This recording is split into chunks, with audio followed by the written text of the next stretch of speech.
एक बार एक वैज्ञानिक ने एक टिड्डे को पकड़ा और उसे अपनी आवाज पर छलांग लगाना सिखाया। वैज्ञानिक टिड्डे से कहता, कूदो। टिड्डा उसकी आवाज सुनते ही जोर से छलांग लगा देता। अब वो वैज्ञानिक था तो प्रयोग करना तो बनता ही था। उन्होंने टिड्डे की छलांग पर प्रयोग किया। वैज्ञानिक ने उसकी एक टांग तोड़ दी और फिर बोला, कूदो। अब टिड्डे की छलांग की दूरी कम हो गई।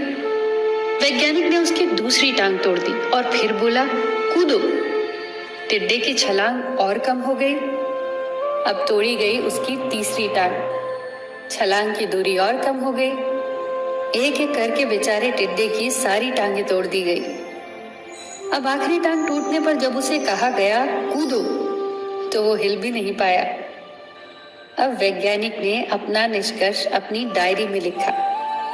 जानते हो उसने क्या लिखा? जब टिड्डे की एक टांग तोड़ी गई तो वो थोड़ा बहरा हो गया। जब उसकी दूसरी टांग तोड़ी गई तो वो और बहरा हो गया। हर टांग टूटने के साथ वो और बहरा होता गया और सारी टांग टूटने के बाद वो बिल्कुल बहरा हो गया। जोर जोर से चिल्लाने का भी उस पर कोई असर नहीं हुआ। वो तो अपनी जगह से हिला तक नहीं। छलांग लगाना तो दूर की बात थी। इस कहानी को सुनकर सभी को ऐसा ही लग रहा है ना कि क्या मूर्ख वैज्ञानिक था। इतनी सीधी सी बात उसे समझ नहीं आई। क्या कुछ लोग ये भी सोच रहे होंगे कि ये तो किसी बच्चे को भी पता है कि टिड्डे की छलांग उसकी टांग टूटने की वजह से कम होती जा रही थी, ना कि वो बहरा हो गया था। पर दोस्तों, हम सभी जीवन में कई बार ऐसे ही मूर्ख बन जाते हैं।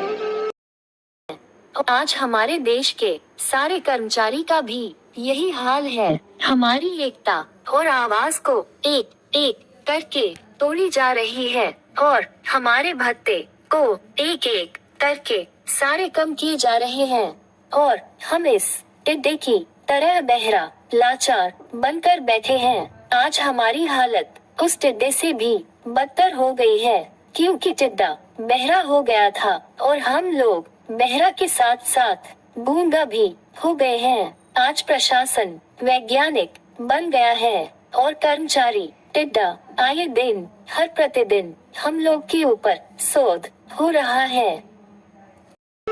कई बार जीवन में दो घटनाएं एक साथ ऐसे घटती हैं कि उनका एक दूसरे से कोई संबंध होता ही नहीं, फिर भी ऐसा लगता है कि गहरा संबंध है। कभी कभी दिखता कुछ और है, हमें समझ कुछ और आता है और वास्तव में होता कुछ और है।